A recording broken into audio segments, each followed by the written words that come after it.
दोस्तों, human online पर आपका स्वागत है। ह्यूमन ऑनलाइन ये एक प्लेटफॉर्म है जो समाज में, दुनिया में, अलग अलग देशों में मानवता के मूल्यों को प्रोत्साहित करने के लिए, प्रमोट करने के लिए काम करता है। आज के इस वीडियो में हम बात करेंगे भारत के राष्ट्रपिता महात्मा गांधी की।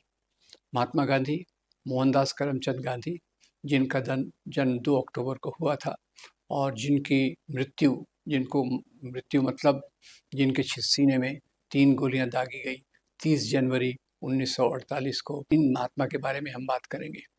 तो वैसे कहा जाए तो महात्मा गांधी के जीवन में उनकी जो शुरुआत हुई थी, उन्होंने साउथ अफ्रीका से अपने काम की शुरुआत की थी, जबकि अश्वेत लोगों पर दक्षिण अफ्रीका में एपार्थाइड की जो पॉलिसी चल रही थी उसके खिलाफ उन्होंने आंदोलन में बहुत बड़ा हिस्सा लिया था।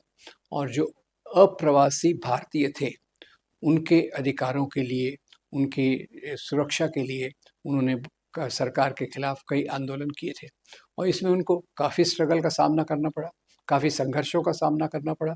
और इसी के आधार पर उनके विचार भी धीरे धीरे और बदलते गए। शुरू में तो खैर वो जो अश्वेत लोगों को काफ़ी ठीक तरह से नहीं देखते थे। बाद में समाज के सभी लोगों को बराबरी का दर्जा देना और एक अन्याय के खिलाफ लड़ना, ये उन्होंने अपने साथ लिया। अपनी यात्रा में उन्होंने जो महत्वपूर्ण चीज़ें की, वो एक था सत्याग्रह, यानी सत्य के आग्रह के आधार पे आप अपनी बात को रखिए, आंदोलन को रखिए। और दूसरा था अहिंसा, कि केवल अहिंसा के रास्ते पर चलकर ही हमको आज़ादी मिल सकती है। और उनके जीवन में जो उन्होंने संघर्ष किए, उसमें आने के पहले हम देख लें कि इसको दुनिया भर में कैसे स्वीकार किया गया। वैसे गांधी जी को नोबेल पुरस्कार नहीं मिला, 2 बार नॉमिनेट किया गया था, पर वो उस नॉमिनेशन को खारिज कर दिया गया। और बस अभी उनके जो मूल्य हैं उनको लेकर 2 अक्टूबर को अहिंसा का दिवस घोषित किया गया है। अहिंसा का रास्ता और सत्याग्रह, ये उनकी 2 महान जो योगदान है समाज के आंदोलनों में, वो हमेशा अमर रहेगा। इसमें दूसरा देखिए कि आज जैसे भारत में उनकी एक महत्ता है और जो भी भारत से जाता है, जो भी बड़े बड़े नेता जाते हैं, वो विदेशों में जाके 2 व्यक्तियों का ही नाम लेते हैं, एक भगवान गौतम बुद्ध और दूसरा महात्मा गांधी। ये 2 भारत की बहुत बड़ी विभूतियां हैं जिन्होंने दुनिया के मूल्यों में बहुत योगदान दिया। अब उनकी जो शुरुआत हुई थी वो तो चंपारण के किसान सत्याग्रह से हुई थी। और किसान सत्याग्रह में उन्होंने जिस प्रकार से बहुत निडर होकर अंग्रेज सत्ता के सामने खड़े होकर वहाँ के किसानों की समस्याओं को हल करने की बात की, और उसी के साथ साथ उन्होंने ये भी देखा कि किसानों की समस्या में जो यहाँ उनकी गंदगी से रहते हैं, उनको बाकी सुविधाएं नहीं हैं, उसके खिलाफ भी उन्होंने चंपारण में आंदोलन करते करते, आंदोलन के साथ साथ, कानूनी लड़ाई के साथ साथ उन्होंने समाज की बाकी व्यवस्थाओं पर भी काफ़ी जोर दिया। ये एक बहुत महत्वपूर्ण बात थी। चंपारण से चलकर आगे अगर हम देखें तो उनका एक काफ़ी नाम हो गया। और उसके बाद खेड़ा में किसान आंदोलन, जो सरदार पटेल जिसका नेतृत्व कर रहे थे, उसमें भी महात्मा गांधी ने आके अपना योगदान दिया और अपना मार्गदर्शन दिया, जो उनके चंपारण के आंदोलन के साथ था।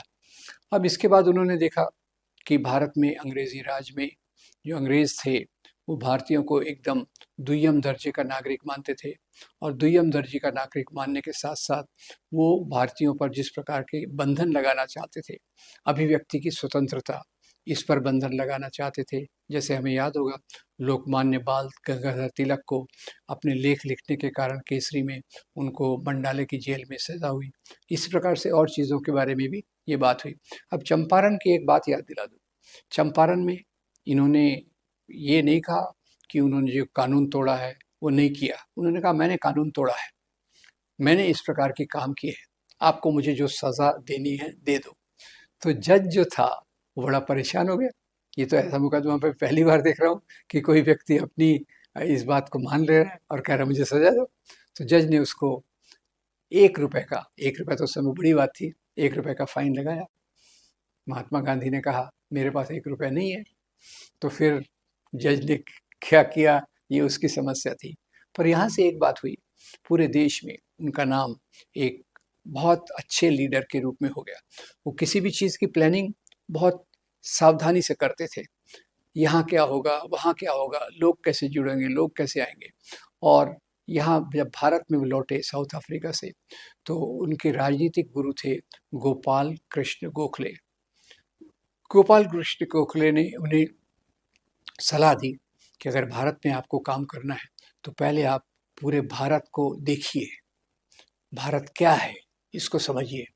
और इस आधार पर महात्मा गांधी ने थर्ड क्लास कंपार्टमेंट, आजकल थर्ड क्लास कंपार्टमेंट नहीं है, उस समय थर्ड क्लास कंपार्टमेंट होता था, थर्ड क्लास कंपार्टमेंट में पूरे देश का भ्रमण किया, यहाँ के लोगों की गरीबी दिखी, यहाँ के लोगों का मेल जोल देखा, यहाँ के लोगों में क्या परंपराएं उनको समझा। तो एक प्रकार से वो भारत की आत्मा को अपने अंदर आत्मसात कर पाए। अपने अंदर उन्होंने समझ लिया कि भारत है क्या, भारत में किसान कैसे रहते हैं, दलित कैसे रहते हैं, बाकी लोग कैसे रहते हैं। और इसी के साथ साथ फिर उन्होंने 1920 में असहयोग आंदोलन छेड़ा। असहयोग आंदोलन में सबसे बड़ी बात ये थी कि अभी तक कांग्रेस के जो नेता थे वो पिटीशंस लिखकर, सरकार के खिलाफ लेख लिखकर अपनी राजनीति को चलाते थे। महात्मा गांधी वो पहले व्यक्ति थे जिन्होंने आम लोगों को आंदोलन में उतारा। और जब उन्होंने आम लोगों को आंदोलन में उतारा, वो धर्म से परे, जाति से परे, लिंग से परे, क्षेत्र से परे, यानी पूरे भारतीयों को उन्होंने अपने आंदोलन की गिरफ्त में उनको आकर्षित किया। लोग उसमें आए, और लोग जब उसमें आए तो ये आंदोलन काफ़ी बड़ा महत्वपूर्ण हो गया। कई लोगों ने इसमें भाग लिया। बाद में पर उसमें चौरी चौरा में एक जगह जो एक भीड़ थी उसने पुलिस स्टेशन को घेर लिया था, पुलिस ने फायरिंग की, तो उसके जवाब में भीड़ ने पुलिस स्टेशन को जला दिया, जिसमें बहुत सारे पुलिस के कर्मी जख्मी हो गए। यहाँ से महात्मा गांधी ने आंदोलन को विड्रॉ कर लिया, वापस ले लिया। इससे कई लोग नाराज हुए, पर वो अपनी बात पर टिके रहे कि भारत अभी तैयार नहीं है एक अहिंसक सत्याग्रही आंदोलन के लिए। वो फिर इसके बाद काम करते रहे, और अगला जो पड़ाव आया पार्टी के अंदर, कांग्रेस पार्टी के अंदर, वो पूरी एक प्रकार से लोकतांत्रिक प्रक्रिया, अपने मूल्यों के प्रसार के लिए महत्वपूर्ण काम करते रहे। और 1930 में जाकर उन्होंने दांडी मार्च निकाला। अब यहाँ मैं कहना चाहूँगा कि अपनी बात को लोगों तक आसानी से पहुँचाने का तरीका ये महात्मा गांधी का बहुत यूनिक था, यूनिक, बहुत विशिष्ट था। अब नमक, ये तो सब लोग समझते हैं, नमक पे अगर टैक्स लगता है सब लोग समझते हैं। तो इस आधार पे कि ब्रिटिश सरकार जो नमक का पे टैक्स लगाती है वो गलत है, उन्होंने इस कानून को तोड़ा। दांडी में जाकर उनके साथ सैकड़ों हजारों लोग बाद में जमा हो गए। शुरू में उन्होंने केवल 60 या 62 सत्याग्रहियों को अपने साथ आने का निमंत्रण किया। अब हुआ ये, ब्रिटिश सरकार इसको छुपाना चाहती थी, मीडिया से दबाना चाहती थी, पर इनकी ख्याति इतनी हो गई कि अमेरिका और विदेश के कुछ रिपोर्टर आए और उन्होंने इस आंदोलन की महानता के आधार पे इसकी चर्चा की, अखबारों में आया, और पूरे दुनिया में महात्मा गांधी के आंदोलन की बात चली, जिसके आधार पे लोग और भी इनके ओर प्रभावित हुए। फिर इसी के साथ सिविल डिसोबीडियंस मूवमेंट, वो भी 1930 का था। सिविल डिसोबीडियंस मूवमेंट में भी उन्होंने एक बहुत महत्वपूर्ण भूमिका अदा की, और इसी के बाद अरविंद के साथ बहुत सारे लोग जेल में गए और अरविंद का समझौता हुआ। पर खैर आगे चलकर हम देखते हैं तो ये मूल्य जो गांधी जी ने खड़े किए थे, उससे एक तरफ तो अंग्रेज सत्ता हिल गई थी। जो अंग्रेज सत्ता के पास इतनी बड़ी फौज थी, इतने बड़े हिंसा करने के साधन थे, वो हिल गई। इसी बीच जलियांवाला बाग भी हुआ और साइमन कमीशन भी आया। पर बाद में मुख्य बात यह है कि 1939 में जब द्वितीय महायुद्ध शुरू हुआ तो कई लोगों की राय थी कि ये मौका है कि हम अंग्रेज़ों पर अपना दबाव डालें और अंग्रेज़ों से अपनी मांग रखें। तो गांधी जी ने इसी बात की घोषणा की कि हाँ, हम आंदोलन करेंगे और अपने आंदोलन के माध्यम से अंग्रेज सरकार पर दबाव डालेंगे। यहाँ सुभाष चंद्र बोस से उनके थोड़े बहुत मतभेद थे, बस मतभेद ऐसे थे, सुभाष चंद्र बोस मानते थे कि दुश्मन का दुश्मन हमारा दोस्त है, हमारा दुश्मन ब्रिटेन है, ब्रिटेन का दुश्मन जर्मनी जापान है, तो हम अगर जर्मनी जापान से दोस्ती कर लेंगे तो हम अंग्रेज़ों के खिलाफ लड़ सकेंगे। खैर, उनका रास्ता अलग था, पर दोनों का एक दूसरे के लिए आदर बहुत था। और सुभाष चंद्र बोस को भी उन्होंने कहा कि भाई हम तुम्हारे रास्ते से सहमत नहीं हैं। कांग्रेस की पूरी कमेटी ने इसका विरोध किया और गांधी के निर्देश में भारत छोड़ो आंदोलन 1942 में चालू हुआ। तो 8 अगस्त हमारे बम्बई में अगस्त क्रांति मैदान में कांग्रेस की मीटिंग हुई, जिसमें भारत छोड़ो का नारा दिया गया। और ये नारे का जिसने कॉइन किया था उनका नाम था यूसुफ मेहर अली, और उसको गांधी जी ने उसी के साथ जोड़ा, करेंगे या मरेंगे, यानी हम आज़ादी के लिए करेंगे या फिर ये काम करते हुए हम शहीद हो जाएंगे। तो इसके कारण पूरे देश में स्कूल कॉलेज बंद हो गए, एक बहुत बड़ा आंदोलन हुआ जिससे अंग्रेज सरकार हिल गई। दूसरी तरफ सुभाष चंद्र बोस ने जाकर आज़ाद हिंद फौज बनाई, और ख्याल कीजिए महात्मा गांधी से उनके मतभेद थे, पर आज़ाद हिंद फौज बनाने के बाद सुभाष चंद्र बोस ने रंगून से जो रेडियो का ब्रॉडकास्ट किया था उसमें महात्मा गांधी को एड्रेस करके उन्होंने उनका आशीर्वाद लिया कि आप आशीर्वाद दीजिए कि हम अपने काम में सफल हों। और सुभाष चंद्र बोस उस समय कहते हैं कि महात्मा गांधी ये भारत के राष्ट्रपिता हैं। तो आज तो बहुत सारे लोग डिस्प्यूट करते हैं, एक तरफ सुभाष चंद्र बोस को मानते हैं, दूसरी तरफ गांधी जी की आलोचना करते हैं। पर सुभाष चंद्र बोस थे जिनके विचार महात्मा गांधी से अलग होने के बावजूद उन्होंने उनको राष्ट्रपिता करके संबोधित किया। महात्मा डिग्री कहाँ से आई? महात्मा कौन आया? क्या उन्होंने खुद को विश्व गुरु कह दिया? बिल्कुल नहीं। उनको महात्मा कहने वाले व्यक्ति का नाम था गुरुदेव रविंद्रनाथ टैगोर। खैर, अब महात्मा गांधी तो पार्टीशन के बहुत विरोध में थे। मौलाना अबुल कलाम आज़ाद और महात्मा गांधी ये दो व्यक्ति थे जिन्होंने भारत के विभाजन का आखिर तक विरोध किया। फिर इसी बीच 1946-47 में जब मुस्लिम लीग ने डायरेक्ट एक्शन का कॉल दिया, बहुत हिंसा हुई। कलकत्ता ग्रेट कलकत्ता किलिंग के नाम से वो जानता है। उसी के बाद नोआखिली में हुई, बिहार की कई जगहों पे हुई।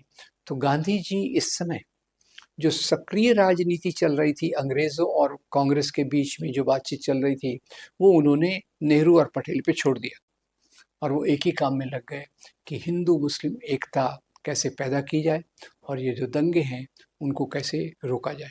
तो इसी आधार पे खैर वो नोआखाली और इसमें काम करते रहे। और मुझे इस बात से मैं इस बात से प्रभावित होता हूँ कि जिस व्यक्ति ने आज़ादी के लिए इतना काम किया, जब आज़ादी मिली तो वो उसके उत्सव मनाने में नहीं था। इधर आज़ादी हो रही, नेहरू भाषण दे रहे हैं, ये सरदार पटेल, अंबेडकर, ये पूरी कॉन्स्टिट्यूएंट असेंबली काम कर रही है। महात्मा गांधी उस समय समाज में दूर दूर तक जाकर हिंदू मुस्लिम के बीच में जो दंगे थे उनकी आग को बुझा रहे थे। तो ये एक बहुत बड़ा संदेश दुनिया के लिए था कि किस प्रकार से हम समाज में एकता लाएं, समाज में जो फ्रेटर्निटी है, बंधुता है, उसको मजबूत करके देश को मजबूत करें। तो ये गांधी जी का जो योगदान था, उसके कारण जो सांप्रदायिक लोग वो उससे भड़क गए। वो तो मानते थे कि यहाँ हिंदू राष्ट्र होना चाहिए, जबकि गांधी और पूरा राष्ट्रीय आंदोलन इसको एक भारतीय राष्ट्र कहता था। तो उन्होंने कहा कि भाई महात्मा गांधी तो हिंदुओं के विरोधी हैं, मुसलमानों का पक्ष लेते हैं, और इसी आधार पे उनकी हत्या कर दी गई। तो ये गांधी जी की जो योगदान है भारत के आंदोलन में और दुनिया के आंदोलन में अगर आप देखिए तो अमेरिका में अश्वेत ब्लैक्स, जिनको पहले नीग्रो कहते थे, उसका बड़ा आंदोलन चल रहा था और उसके लीडर थे मार्टिन लूथर किंग जूनियर के हाथ में गांधी जी की किताबें आई। एक जगह आए थे, वहाँ किताबें उन्होंने सब खरीदी और उन्होंने भी कहा कि मैं यही रास्ता अपनाऊंगा जो गांधी ने अपनाया।